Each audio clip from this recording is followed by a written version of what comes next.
नमस्कार, आदाब, सत श्री अकाल। स्वागत है आप सभी मित्रों का मेरे YouTube चैनल और नेक्स्ट एग्ज़ाम में। तो दोस्तों हम कर रहे हैं प्रीवियस ईयर हमारे मॉडल प्रैक्टिस टेस्ट।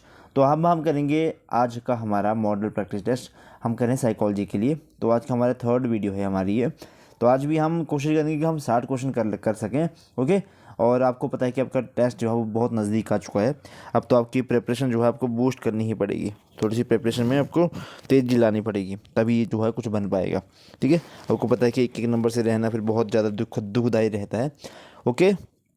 तो ये तो मैं साइकोलॉजी के ला रहा हूँ। केमिस्ट्री के भी एक दो दिन में स्टार्ट हो जाएंगे मॉक टेस्ट। बाकी प्रिपरेशन तो मैंने बहुत करवाई है केमिस्ट्री की और बायो की भी, और बायो की तो भी चल भी पड़े साथ साथ में। और शाम को हिस्ट्री और जीएस सेक्शन के लिए आ रही है वीडियो, लेकिन उस पर रिस्पॉन्स अच्छा नहीं आ रहा तो सोच रहा हूँ उसको बंद ही कर दूँ। ओके। तो देखते हैं जैसे जैसे आपका रिस्पॉन्स आएगा वीडियो को शेयर ज़रूर किया करें, ताकि रिस्पॉन्स अच्छा है, थोड़ा सा मोटिवेशन मिले और मैं आपको और भी बढ़िया बढ़िया से वीडियोज़ लेके आऊँ। चलिए स्टार्ट करते हैं। फर्स्ट क्वेश्चन है हमारा, according to the current conception working memory is the characterized by. जो करंट कॉन्सेप्शन है उसके अकॉर्डिंग हमारी जो वर्किंग मेमोरी है वो किससे हम कैरेक्टराइज कर सकते हैं। तो ऑप्शन नंबर सी से आंसर रहेगा इसका, maintenance of information in current use. ठीक है, जब हम मेंटेन करते हैं अपनी इंफॉर्मेशन को करंट यूज़ के लिए। ठीक है, ये बहुत बड़ा क्वेश्चन है। चलो देखते हैं क्या बोल रही है। Some students were informed by their teachers that they had scored high on their aptitude test and had strong potential for academic achievements. Consequently, those students started participating more in the class and studying longer hours to achieve high grades. This is an example of what social construct. मतलब उन्होंने बोला कि आपने बहुत अच्छा score किया तो आप में बहुत सारा पोटेंशियल, आप मेरी ज़िंदगी में बहुत कुछ कर सकोगे। तो ये किस तरह का सोशल कंस्ट्रक्ट का पार्ट है, एग्जाम्पल रहेगा। तो सेल्फ फुलफिलिंग प्रोफेसी का ये क्या रहेगा, पार्ट रहेगा। ऑप्शन नंबर डी से आंसर रहेगा इसका। आज के क्वेश्चन बहुत नए नए होंगे, काफ़ी टफ क्वेश्चन होंगे, इस तरह का पेपर भी आया है पहले। ओके। नेक्स्ट है हमारा, according to Edwards Tolman behavior is the best understood by. जो एडवर्स टोलमन के अकॉर्डिंग जो बिहेवियर को हम के सबसे बेस्ट अंडरस्टूड कर सकते हैं, ऑप्शन नंबर ए 3 का ए ऑप्शन है, मॉरल और परपोजिव के से। ठीक है। नेक्स्ट क्वेश्चन देखेंगे हमारा, in which of the Erikson's psychosocial stage of the development is the central task to develop and exercise self control and independence। तो कौन सा आएगा इसमें, हमारा फोर्थ का ऑप्शन बी रहेगा, autonomy and shame and doubt. Autonomy versus shame and doubt, Erikson की psychosocial stages आते हैं ये सारे ना। नेक्स्ट हमारा, in fact that Lalita still knows how to ride a bicycle even though she has not ridden one in 10 years, best exemplify which of the memory. मतलब अच्छे चलाते थे लेकिन बहुत टाइम से उसने चलाई नहीं, तो ये कौन सी मेमोरी आएगी। ऑप्शन नंबर ए प्रोसीजरल मेमोरी है। ऑप्शन नंबर ए से आंसर रहेगा इसका। Law of effect was formulated bye, तो ये तो बहुत बार करवा चुका है, तो थॉर्नडाइक आएगा इसका। ऑप्शन नंबर ए से आंसर रहेगा। लॉ ऑफ आपका इफेक्ट आ गया, लॉ ऑफ एक्सरसाइज आ गया, एक्टिविटी वगैरह, वो सारा थॉर्नडाइक ने दिया था। ओके। Next question. तो अगला प्रश्न हमारा बोलता है, a psychologist want to observe language development. एक साइकोलॉजिस्ट जो है वो एक लैंग्वेज डेवलपमेंट को ऑब्जर्व करना चाहता है। He studies 5 children over a 10-year period. This psychologist is performing अब उसने 10 सालों तक उन बच्चों के ऊपर क्या किया, अध्ययन किया। तो कौन सा टेस्ट, कौन सी स्टडी कर रहा है, कौन सा एनालिसिस कर रहा है ये हमारा। तो ये कर रहा है लॉन्गिट्यूडनल स्टडी, यानी कि ऑप्शन नंबर ए से आंसर रहेगा इसका। ओके, ऑप्शन नंबर ए से आंसर है। अगला प्रश्न, the rule of limitation in social learning was first systematically observed by। the rule of limitation था कि इमिटेशन है ये, तो फर्स्ट ऑब्जर्व किसने किया था, 8th का ऑप्शन नंबर है। तो इमिटेशन है ये, अगर हम इमिटेशन करेंगे इसकी जगह तो ये वेंडूरा आएगा इसका आंसर। ठीक है, बोबोडॉल वाला एग्जाम इसने किया था।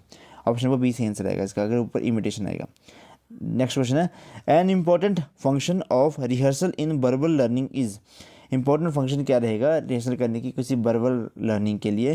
तो 9th का ऑप्शन नंबर बी रहेगा, transference of material from short term to long term memory. ठीक है, मटेरियल जो भी रहता है आपका वो शॉर्ट टर्म मेमोरी को लॉन्ग टर्म मेमोरी में शिफ्ट कर दो भाई जाके। नेक्स्ट है, reinforcement schedule that produces a highest rate of performance is. अब कौन सी रेनफोर्समेंट के बाद जो है वो हाईएस्ट परफॉर्मेंस रहती है आपकी, तो कौन सी रहेगी। 10th का ऑप्शन नंबर है आपका बी, वेरिएबल रेशो शेड्यूल। देखो बहुत अच्छे क्वेश्चन है, बहुत अच्छे क्वेश्चन है ये, बहुत अच्छे। ठीक है, ये तो समझ भी नहीं आ रहा कि क्वेश्चन क्या बोल रहा है, पूछ क्या रहा है, आंसर क्या देना है, क्यों हो रहा है ना सबके साथ ऐसा। अगला प्रश्न है giftedness is the result of interaction of three factor, high intelligence, high creativity and high motivation, was proposed by. तो किसने किया था आपका ये थ्री फैक्टर स्टोरी जो है किसने दी थी? थ्री फैक्टर तो नहीं आएगा इसमें, लेकिन आएगा कि इन्होंने बोला कि जो गिफ्टेडनेस रहती है किसी बच्चे की वो तीन फैक्टर के ऊपर डिपेंड करती है कि उसका इंटेलिजेंस काफ़ी ज़्यादा है, क्रिएटिविटी काफ़ी ज़्यादा है और मोटिवेशन काफ़ी ज़्यादा है। तो ये सारी थ्योरी किसने दी थी? तो ऑप्शन नंबर डी सही आंसर है, जोसेफ रेंजुली ने करी थी ये। अच्छा क्वेश्चन था। Emotional intelligence was first formally defined by, emotional intelligence सबसे पहले किसने डिफाइन की करी थी? बी ऑप्शन है हमारा Salovey and Mayer, option number B सही आंसर रहेगा इसका। अगला प्रश्न है हमारा the procedure is called the instrumental conditioning because the response is dash in getting the food. अब क्या रहेगा? Procedure is called the instrumental considering because the response is dash in getting the food. अब इसमें क्या होता है? शायद Pablo की बात कर रहे हैं, ऑप्शन नंबर ए कहीं रहेगा क्योंकि इंस्ट्रूमेंट का यूज़ किया उन्होंने, तो इंस्ट्रूमेंटल कंडीशनिंग इसको कहेंगे। इवान पेब्लोस जो थे वो कौन से कंट्री से बिलोंग करते थे? देखिए ऐसे क्वेश्चन भी पूछ लेते हैं आजकल। तो 14 का ऑप्शन नंबर बी रहेगा, वह रशियन थे। ठीक है, इवान पेब्लो रशियन थे। अगला प्रश्न देखेंगे तो 15 क्वेश्चन क्या बोलते हैं हमारा dash mean that each person in the target population has an equal chance of being selected in the sample. तो ये कौन सा रहेगा? 15 का ऑप्शन नंबर है हमारा B, random and sampling, B answer है इसका। अगला प्रश्न है हमारा Pavlov's experiment on the classical conditioning of a dog brought to light several principle useful in habit formation, these include. तो इसमें क्या रहेगा आपका? एक्सटेंशन रहेगा, डिस्क्रिमिनेशन रहेगा, रिइंफोर्समेंट रहेगा या फिर ऑल ऑफ द अबव रहेगा? तो ऑल ऑफ द अबव आएगा इसमें ना, ऑप्शन नंबर डी सही आंसर रहेगा इसका। अगला प्रश्न है हमारा which of the following is the type of transfer of training, transfer of training इनमें से कौन सा रहेगा? डी ऑप्शन है ऑल ऑफ द अबव, ये भी ओके। हाँ, all of the above, positive transfer रहेगा, नेगेटिव ट्रांसफर और जीरो ट्रांसफर, कोई भी हो सकता है। नेक्स्ट है हमारा change of behaviour due to the fatigue, मतलब थकान से, ड्रग से या फिर इंटॉक्सिकेंट से, इज़ नॉट कंसिडर्ड एज। किसी की बिहेवियर में चेंज आया कि उसमें चाहे ड्रग्स लेके, मतलब होते हैं ना कुछ जो एथलीट्स वगैरह होते हैं वो ड्रग्स लेके भागते भूगते हैं, तो वो क्या होता है वो? ठीक है, उसको लर्निंग नहीं कहेंगे। ठीक है, ऑप्शन नंबर सी से आंसर रहेगा इसका। नेक्स्ट है which of the following type of the cognitive ability is least likely to show a decline in the later life. तो कौन सी मेमोरी आएगी इसमें? तो 19 ऑप्शन नंबर डी रहेगा, सिमेटिक मेमोरी, डी आंसर है इसका। अगला प्रश्न है sharing of information about one self is referred as. आप शेयरिंग इन्फॉर्मेशन अबाउट अपने अपने बारे में इंफॉर्मेशन शेयर करना, इसको हम क्या कहेंगे?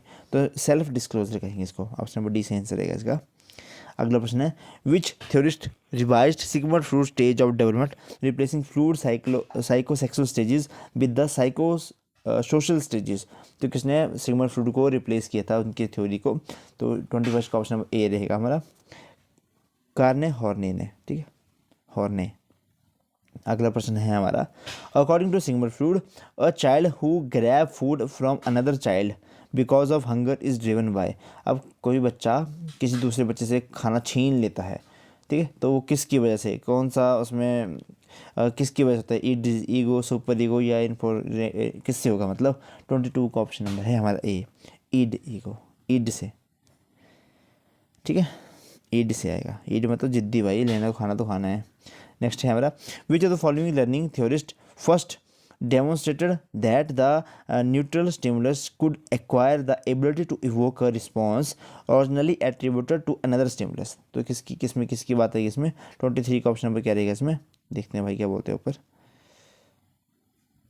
हाँ, तो किसने कही थी बातें, ये पूछा इन्होंने। तो माइकल डोमजान है, इवान पेब्लो है, बंडूरा है या फिर स्किनर है? 23 का ऑप्शन नंबर भी पेब्लो ने बात करी थी, बी आंसर सही आंसर रहेगा इसका।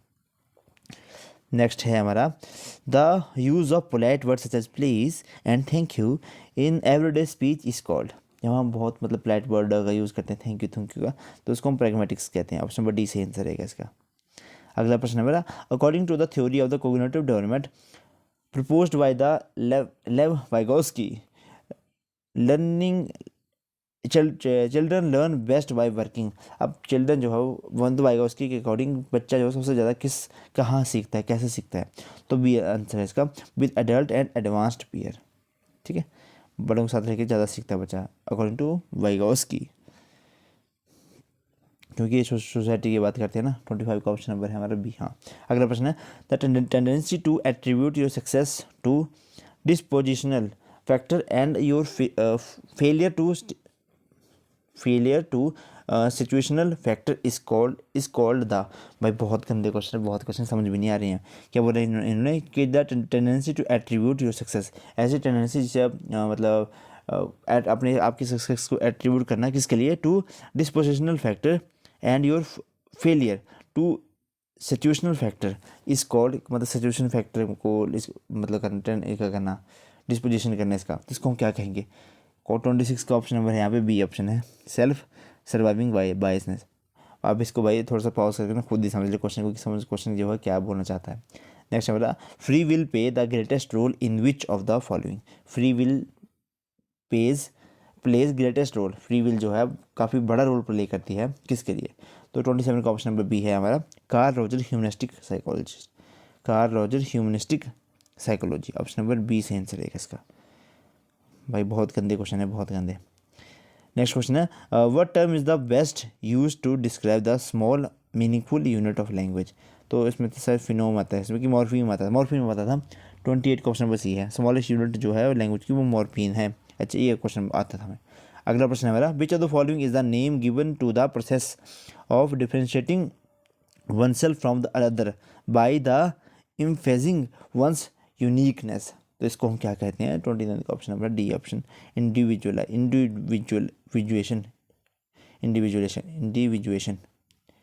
अगला प्रश्न है हमारा, ability driven directly from the previous experience is known as. Ability जो कहाँ से डायरेक्टली ड्राइव होती है, प्रीवियस एक्सपीरियंस से, उसको हम क्या कहेंगे। तो 30 का ऑप्शन नंबर ए है यहाँ पे, crystallize intelligence, option number A से आंसर देगा इसका। चलो अगला देखते हैं, अगला शायद थोड़ा सा इजी हो।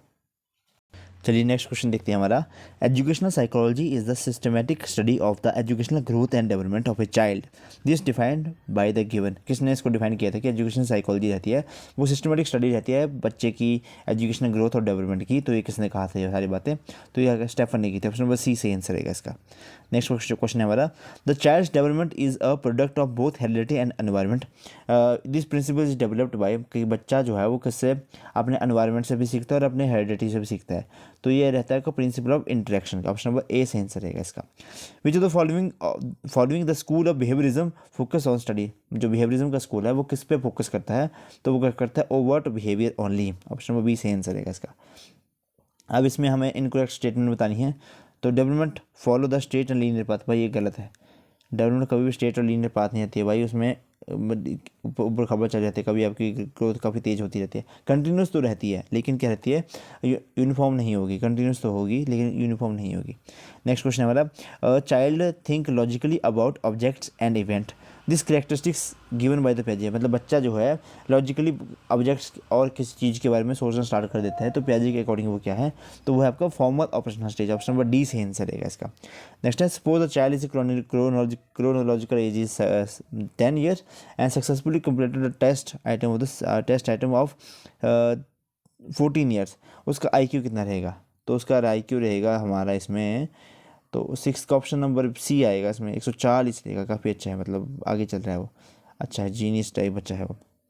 अगला प्रश्न है, which of the following are the external factor affecting the interest of the student in the classroom, कौन सी चीज़ हैं जो बच्चों के इंटरेस्ट को क्लासरूम में अफेक्ट करती हैं चीज़ें, ऑप्शन नंबर बी है culture and training, option number B से आंसर रहेगा इसका। अगला प्रश्न भी देख लेते हैं हम इसमें, हाँ जी ये है आपका, अ चाइल्ड्स रेड्स, मतलब बच्चा जो है 16 को 61 कहता है और वाज को 100 लिखता है, and get confuse between the B and D, this is the case of, ये तो बचपन में मेरे साथ भी होता था, छोटे बी और डी में तो मैं भी कन्फ्यूज हो जाता था, पी और क्यू में भी कन्फ्यूज होता था मैं। तो 8th का ऑप्शन नंबर बी रहेगा इसमें, लर्निंग डिसेबिलिटी, भाई लर्निंग डिसेबिलिटी थी मेरे में। अगला प्रश्न है, concrete operation stage of the human cognitive development cover age range from, जो कंक्रीट ऑपरेशन स्टेज है कोग्निटिव डेवलपमेंट की यानी कि प्याजे वाली, तो उसमें से कौन सी एज आएगी, तो 9th का ऑप्शन नंबर सी रहेगा, 7 से लेकर 12 तक, एडोलेसेंस से पहले। नेक्स्ट है, a teacher provide the reinforcement after every two correct response of a child then it is called, मतलब बच्चा जो है टीचर क्या कर रहा है, बच्चे को 2 सही चीज़ों के बाद में थोड़ी सी रीइंफोर्समेंट दे रहा है, मतलब शाबाशी दे रहा है, तो उसको क्या क्या कौन सा रहेंगे, तो कौन सा शेड्यूल है वो फिक्स्ड रेशियो शेड्यूल है। ऑप्शन नंबर बी सही आंसर रहेगा उसका। नेक्स्ट है हमारा anything that elicit a response without prior learning. Anything that जो कि कोई भी चीज़ जो आपको रिस्पॉन्स देती है, कोई भी पहले से लर्निंग ना हुई है उसकी, तो उस 11th का ऑप्शन नंबर सी रहेगा, उसको हम कहेंगे अनकंडीशनल स्टिमुलस। ठीक है, ऑप्शन नंबर सी आंसर रहेगा इसका। नेक्स्ट है Kuder test is use to measure. तो कुंदर, अच्छा कुदर है, कुदर टेस्ट जो है किसके द्वारा होता है, तो 12वीं का ऑप्शन नंबर सी रहेगा, इंटरेस्ट के लिए। टीएटी टेस्ट की full form thematic appreciation test. Option number कौन सा रहेगा 13 का, डी है, थर्मेटिक होता है, थीमेटिक थर्मेटिक, डी ऑप्शन है। कोलबर्ग ने मोरल डेवलपमेंट के लिए दी था, बी ऑप्शन रहेगा इसका। तो ठीक है, next dash is dash technique has been used for the treatment of behaviour disorder through behaviour therapy. तो इसमें से कौन सा सही आंसर आएगा? 15 का ऑप्शन बी है, ऑपरेंट कंडीशनिंग। ठीक है, बी आंसर है इसका, सही आंसर है। अगला प्रश्न देखेंगे हम, या थोड़ा सा अगला, थोड़ा सा पेज बहुत टेढ़ा है तो थोड़ा सा मैनेज कर लेना। ठीक है, मैं इसको सीधा नहीं करने वाला अभी, क्योंकि चलो इसको इस स्क्रीन को टिल्ट करके पढ़ लेना। ठीक है, अगला प्रश्न है हमारा कि क्रिएटिविटी मीन्स, तो क्रिएटिविटी का मतलब क्या रहता है? 16 का ऑप्शन वो भी है, डाइवर्जेंट थिंकर रहते हैं। नेक्स्ट है हमारा मोटिव, ऐसे कहता हूँ थोड़ा, हाँ, motives are classified as. Motives को हम किस तरह से क्लासीफाई कर सकते हैं? 17 का ऑप्शन नंबर है हमारा सी यहाँ पे, इनबोर्न और एक्वायर्ड। ठीक है, मैनेज कर लेना यार थोड़ा सा, क्योंकि थोड़ा सा मुझे भी थोड़ा दिक्कत हो रही है इसके लिए, पर क्या करें, करना तो पड़ना ही है। अगला है हमारा प्रश्न, human motives vary within individual as well as among individuals in terms of all the following accept.